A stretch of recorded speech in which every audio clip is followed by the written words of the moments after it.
Some people ask, how did you guys meet? So we decided to share our story. It was November 21st, the day before Thanksgiving, and I woke up and noticed that my furnace stopped working. And I lived alone. It's just me, myself, and I. It's just me, myself, and I. I panicked and I called my sister Alma for some help.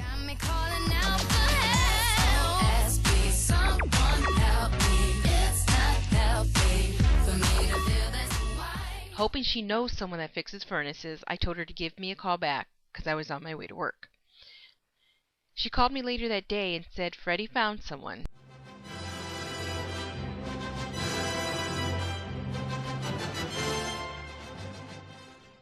He was my Superman.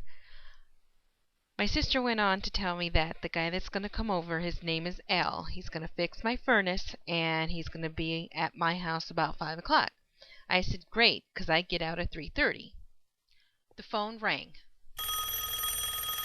And it was Jesse Hernandez from the band Timepiece. He says, Letty, I got those tickets for you for the Radisson, so don't forget, meet me at the parking lot of Strax.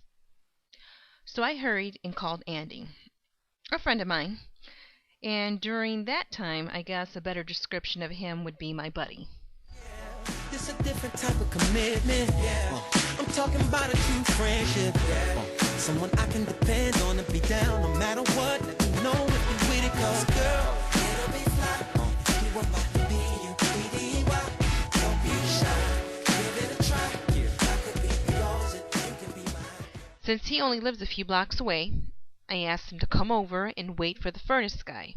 He said, I'm on my way. It's about 10 till 5 now, and the phone rings. I said, hello? When I heard a deep, masculine, very white-sounding voice from the other end. Oh, baby. Oh, baby. Hello? Yeah, this is Tony. I think I'm in front of your house. The porch light was off. I said, oh, okay, I'm going to open up the front door and just come on in. Oh, I see you. I'll be right there. So I started thinking. I go, Tony. I thought his name was Al. You know what? It doesn't even matter. Just come in, do your thing, fix the furnace. At that exact time, my phone rings again, and it's Andy. He couldn't find a sitter, but he's still coming as soon as he can. So I'm thinking, what's taking this guy so long? So I went to take a peek out the door.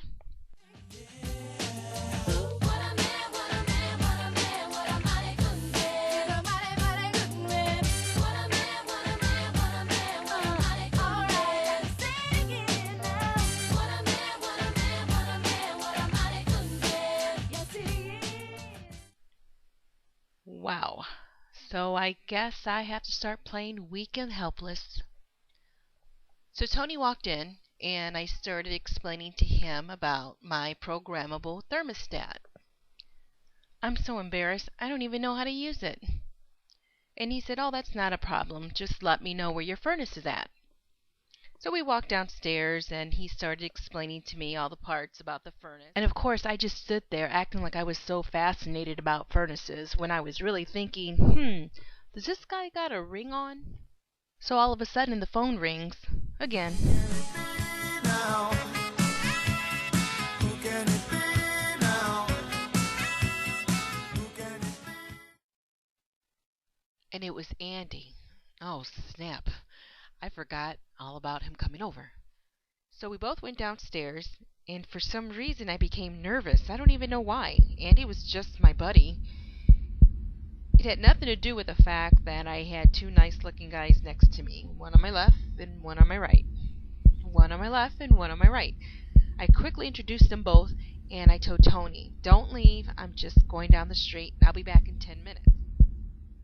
So I got in my car, and as I was driving to Strax, I called my sister. Who's this man named Tony? My sister got nervous and said, no, his name is Al.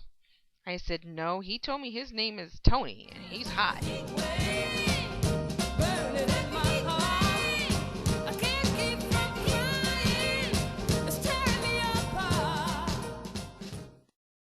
Alma then started to scream at Freddie. "Who did you send to my sister's house? There's some psycho guy there that we don't even know fixing her furnace named Tony." I then said, Don't worry, be happy.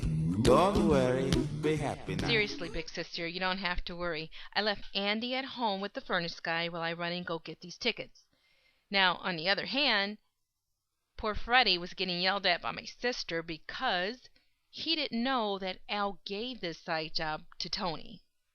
That's where all the confusion came in from. Now that we got that straightened out, I got the tickets from Jesse and I drove back home as soon as I could. When I was walking in my house, I felt it warm. Real warm.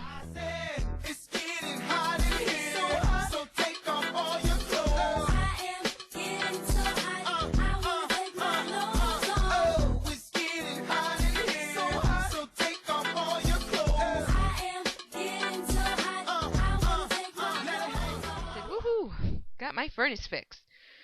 So I saw Andy kicking back on the couch, and I'm just looking around, and Andy's watching TV, and I'm looking, and I said, "Where's the furnace man?" And he goes, "Oh, it's just a temporary fix." And I'm standing there thinking, One way or another, I'm gonna see ya.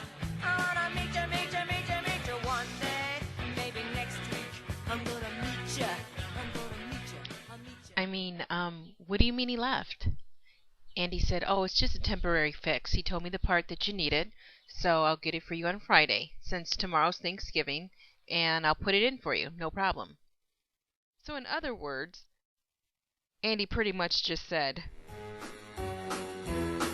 Hit the road, Jack. Don't you come back no more, no more, no more, no more. Hit the road, Jack. And don't you come back no more. What you say? Hit the road, Jack. And don't you come back no more, no more, no more, no more. Hit the road, Jack. And don't you come back no more. but before Tony left, he remembered I told him don't leave. So his thoughts were, Should I stay or should I go now? If I go, there will be trouble. And if I stay, it will be double. So you gotta let me know. Should I stay or should I go? then suddenly the phone rings again. And I'm thinking, oh, maybe it's the furnace man. Turned out to be some girl. She said she found a cell phone at Strack's parking lot, and my number was the last number dialed. So there I go back to pick up Jesse's phone that he dropped in the rain. And as I drove, I called the furnace man myself. I wanted to say thank you, and how come you left without me paying you? Oh, your boyfriend said he could put the part in for you. Oh, that's not my boyfriend. That's just an old friend of mine. So Tony and I spoke from the time that I left my garage till the time that I came back. Tony said, if you ever need anything, just give him a call. So now it's Saturday, about 2 o'clock in the afternoon, and Andy got the part for my furnace. Now everything's running fine. I reminded him to pick me up about 6:30 so we can go to the Radisson, and Dora's going to be holding a table for us, and I didn't want to be late. And he said, no problem. So later on that evening, it's about 6 o'clock, and Andy calls. Letty, I am so sorry for the short notice, but I can't find a babysitter. I tried calling my sisters to see. I just had to click on them. And I just sit there thinking to myself,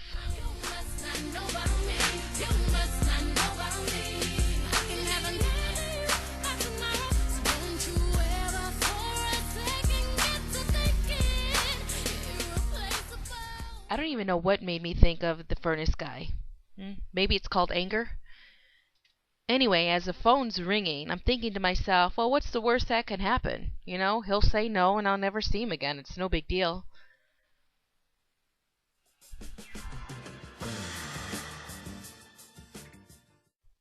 Hello? Hi, it's me, Letty. Remember you came to fix my furnace the other day? Hey, hi, Letty. I got stood up tonight, and well, just was kind of thinking if you didn't have plans, maybe you would want to go out with me. But you know what? You probably already have plans and got other things to do. So I'll just give you a call later. Well, I'm just getting out of the shower. Yeah, I can go. I can be there in 15 minutes.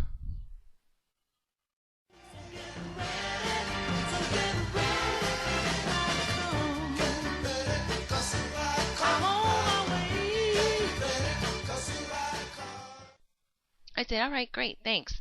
Give me a half hour.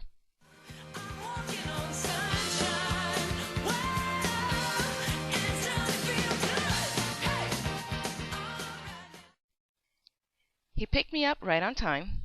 As we drove to Maryville, I told him, okay, you're going to have to tell me some things about you because we have to act as if we've known each other for a while. And he said straightforward, without any hesitation,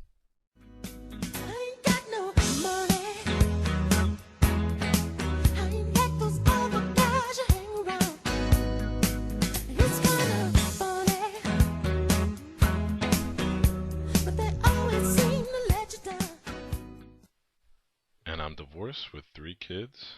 What about you?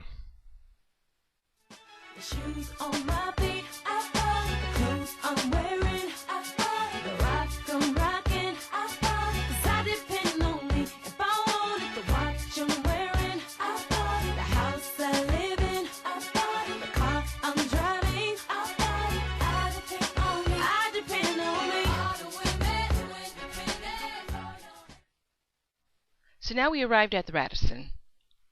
He asked me to dance several times, and he was just sitting there thinking, I know you want me, you know I want you. I know you want me, you know I want you. I know you want me, you know I want you. I know you want me, you know I want you. we were having a real good time at the Radisson. I was dancing all night long.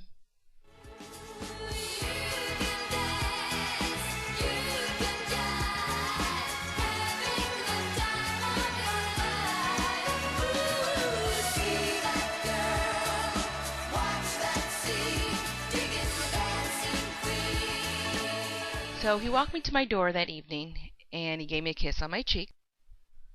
And as I go home, I thought to myself,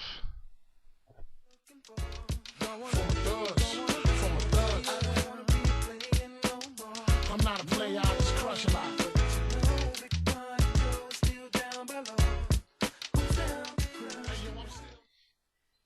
and after a year and a half, I said,